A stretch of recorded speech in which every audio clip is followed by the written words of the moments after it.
एक तरफ भारत G20 की फास्टेस्ट ग्रोइंग इकोनॉमी है with a 3.5 trillion dollar economy और दूसरी तरफ भारत का कर्ज यानी डेट 155 लाख करोड़ है। पर एक्चुअली इस वैल्यू की क्या सच्चाई है और ये डेट एक आम भारतीय के लिए कितनी खतरनाक है या नहीं है? क्या हमारी अर्थव्यवस्था खतरे में है कि सरकार हमें धोखा दे रही है, झूठा दिलासा दे रही है? चलिए जानते हैं इस वीडियो में। Let's begin. हिंदुस्तान का कर्जा तिगुना कर दिया। 100 लाख करोड़ रुपए से ज्यादा का कर्जा उन्होंने मात्र 9 साल में ले लिया। और 9 साल के बाद नरेंद्र मोदी की सरकार ने इस देश पर 155 लाख करोड़ रुपए का कर्जा दिया है।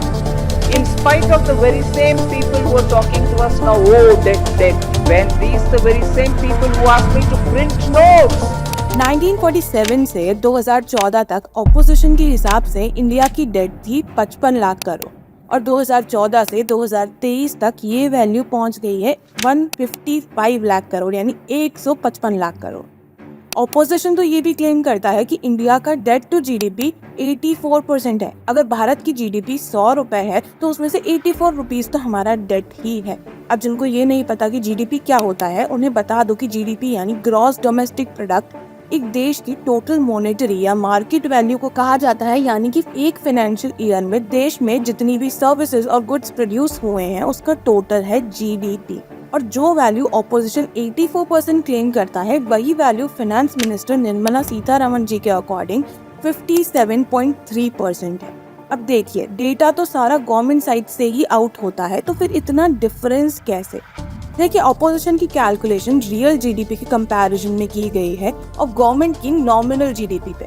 अब इसको समझने के लिए ये समझना जरूरी है कि आखिर रियल और नॉमिनल जीडीपी में क्या अंतर है। देखिए, रियल जीडीपी देश की करंट इकोनॉमिक कंडीशन को बेहतर दर्शाती है क्योंकि बेस प्राइस के साथ ये इन्फ्लेशन को भी कंसिडर करती है, जबकि नॉमिनल जीडीपी में इन्फ्लेशन कंसिडर नहीं करी जाती।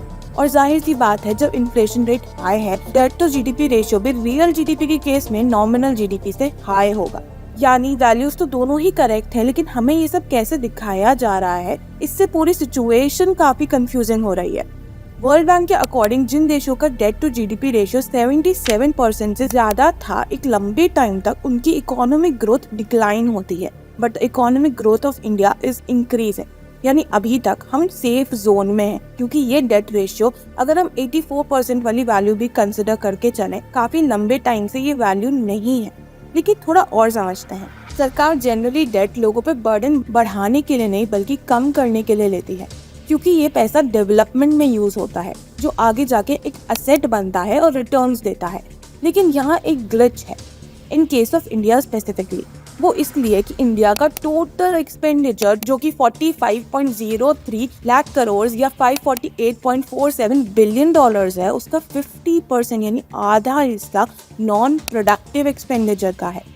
नॉन प्रोडक्टिव एक्सपेंडिचर यानी वो कंपोनेंट जो कि वेलफेयर स्कीम्स, सब्सिडीज और इन सब में जाता है, और प्रोडक्टिव एक्सपेंडिचर वो खर्चा होता है जो कि सरकार एक तरह से डेवलपमेंट पे करती है। ये खर्चा सरकार का इन्वेस्टमेंट होता है जिससे आगे चल के हमें रिटर्न्स मिलते हैं। हालांकि इंडिया का नॉन प्रोडक्टिव एक्सपेंडिचर इतना ज्यादा होने का एक कारण कोविड पैंडेमिक भी है, जिस टाइम सरकार ने काफी सारी वेलफेयर स्कीम्स और 20 लाख करोड़ का रिलीफ पैकेज भी क्लियर किया था।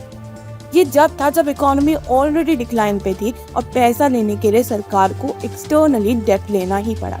अकॉर्डिंग टू सोर्सेज, इंडिया ने कोविड से डील करने के लिए ही 50 बिलियन डॉलर्स का डेट लिया था, which is a huge amount. पर अब टाइम ये है कि इंडिया के प्रोडक्टिव एक्सपेंडिचर को बढ़ाया जाए और नॉन प्रोडक्टिव वाले कंपोनेंट को कम किया जाए, ताकि डेट का एक मेजर प्रोपोर्शन हमारे लिए इन्वेस्टमेंट बने, ना कि लायबिलिटी। पर जहां इंडिया की डेट टू जीडीपी 57.3% है according to government figures, US के लिए ये फिगर 112% है और जापान के लिए 212%। जी हाँ, इन दोनों ही डेवलप्ड कंट्रीज में भी डेट टू जीडीपी रेशियो इतना ज्यादा है। यहाँ एक इम्पोर्टेंट पैरामीटर समझना बहुत जरूरी है और वो है पे बैक कैपेसिटी, जो डिपेंड करती है इस पे कि कोई कंट्री कितनी स्टेबल है, कितना आउटपुट जनरेट कर रही है। पे बैक कैपेसिटी का एक इम्पोर्टेंट पिलर है फॉरेक्स रिजर्व्स, यानी किसी कंट्री के पास फॉरेन करेंसी के कितने असेट्स हैं total central bank. Simple words में, जिस कंट्री के फॉरेक्स रिजर्व्स ज्यादा होते हैं वो कंट्री आसानी से लोन रीपे कर सकती है। चलिए, इसके लिए भी इंडिया को प्रथा अनुसार पड़ोसियों और कुछ बड़े रिश्तेदारों से कंपेयर करते हैं। शुरुआत करते हैं पाकिस्तान से। ठीक है भाई, मैं चलता। Okay okay. पाकिस्तान जिसकी डेट है 140 बिलियन डॉलर और फॉरेक्स रिजर्व है 4 बिलियन डॉलर, यानी 35 गुना ज्यादा डेट है पाकिस्तान की अपने फॉरेक्स रिजर्व से। श्रीलंका की डेट भी अपनी फॉरेक्स रिजर्व से 19 गुना ज्यादा है। बांग्लादेश के लिए यही फिगर 4 गुना है। हालांकि China has the highest forex reserve of over 6 trillion, जबकि चाइना की टोटल डेट मात्र 3,750 बिलियन डॉलर है। लेकिन हमारे प्यारे रिश्तेदार जापान की डेट अपने फॉरेक्स रिजर्व से 7.5 गुना ज्यादा है और यहाँ लीड कर रहा है एनी गेसेस यूएसए, जिसकी डेट अपने फॉरेक्स रिजर्व से तकरीबन 300 गुना ज्यादा है। लगाना झटका। अब यही फिगर इंडिया के लिए देखते हैं। इंडिया की टोटल डेट बिलियन डॉलर्स में है 613 बिलियन डॉलर्स और फॉरेक्स रिजर्व्स है 595 बिलियन डॉलर्स। यानी इंडिया चाहे तो अभी के अभी अपनी डेट रीपे कर सकता है। तो फिर प्रॉब्लम क्या है और कौन इस डेट को एक्चुअली रीपे करने वाला है, चलिए जानते हैं। कोई भी कंट्री दो तरीके से डेट लेती है, इंटरनली और एक्सटर्नली। एक्सटर्नल डेट भी दो तरह की होती है, पब्लिक और प्राइवेट। पब्लिक डेट वो होती है जो सरकार देश चलाने के लिए IMF, वर्ल्ड बैंक जैसी बॉडीज से लेती है, और प्राइवेट डेट जिसमें बड़े बिजनेस टाइकून्स जैसे इंडिया के केस में अडानी, टाटा, अंबानी जैसे लोग और कंपनीज फॉरेन कंट्रीज से डेट लेते हैं। एक धारणा ये है कि इस डेट को कॉमन सिटीजन्स को चुकाना पड़ता है, पर ये गलत है, क्योंकि प्राइवेट डेट पब्लिक के ऊपर बर्डन नहीं होती और उसे ये कंपनीज ही चुकाती है, और जो पब्लिक को चुकानी होती है वो होती है पब्लिक डेट। इंडिया के फिगर्स को देखते हुए इंडिया की टोटल एक्सटर्नल डेट का सिर्फ 30% पब्लिक डेट है जो लोगों को चुकानी है और बाकी का 70% प्राइवेट डेट है। ये तो हुई एक्सटर्नल डेट्स की बात। अब आते हैं इंटरनल डेट्स पे, जो सरकार सेंट्रल बैंक और डोमेस्टिक लेंडर्स से लेती है और जिसके लिए सरकार गवर्नमेंट बॉन्ड्स और ट्रेजरी बिल्स निकालती है, जिसपे बैंक्स, सिटीजन्स और डोमेस्टिक लेंडर्स अपना पैसा लगाते हैं।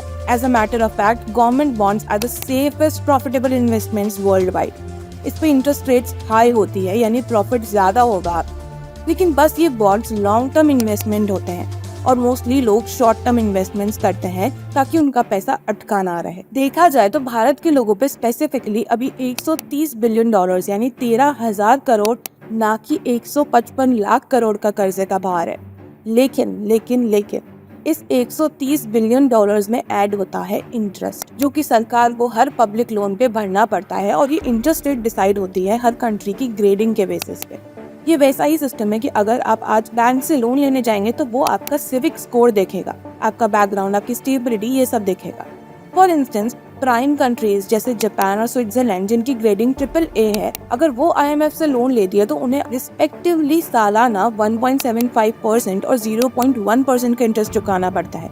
जबकि इंडिया के केस में, जो कि BBB ग्रेडिंग की लिस्ट में आती है, उसके लिए ये इंटरेस्ट वैल्यू है 6.5% ईयरली। यानी डेट चाहे हमारी इतनी नहीं हो, इंटरेस्ट के बोझ तले हम दब जाते हैं। As a matter of fact, India अपने इंटरेस्ट को पे करने में टोटल सेंट्रल गवर्नमेंट की एक्सपेंडिचर का 20% खर्च कर रहा था 2022 में, यानी 3.1% ऑफ टोटल GDP, या कह लो 7.31 लाख करोड़ का इंटरेस्ट। अब सवाल ये उठता है कि इस प्रॉब्लम का सोल्यूशन क्या है। देखिए, एज सिटीजन्स हमें हमारा इन्वेस्टमेंट गवर्नमेंट बॉन्ड्स में बढ़ाना होगा। हमें इन्वेस्ट करना होगा जिसपे हमें अच्छा रिटर्न मिलेगा और देश को बाहर से यानी एक्सटर्नली डेट नहीं लेना पड़ेगा। देश का पैसा देश में रहेगा, बाहर नहीं जाएगा। गवर्नमेंट के लेवल पे इंटरेस्ट पेमेंट के लिए इंडिया की ग्रेडिंग को इम्प्रूव करना होगा ताकि एक्सटर्नल पब्लिक डेट पे हमारा इंटरेस्ट रेट कम लगे। ये grading political stability, overall economic health, growth, balance sheet और परफॉर्मेंस के बेसिस पे डिसाइड होती है। यानी इन पैरामीटर्स पे वर्क करके India can drastically reduce it's interest rate. इसी के साथ फॉरेक्स रिजर्व्स और बढ़ाने होंगे, इन्वेस्टमेंट और डेवलपमेंट पे ध्यान देना होगा, यानी माइक्रोस्कोपिक और मैक्रोस्कोपिक दोनों लेवल्स पे फोकस करने की नीड है to improve the overall scenario. Conclusively, जितना बड़ा इस इशू को बनाया जा रहा है, रियलिटी में the situation is comparatively better. However, it is still not a clean check for Indian government and citizens as well. अगर वीडियो इन्फॉर्मेटिव और इंटरेस्टिंग लगी हो तो do subscribe to the channel and hit the like button. Share the video and your feedback in the comment section. जय हिंद।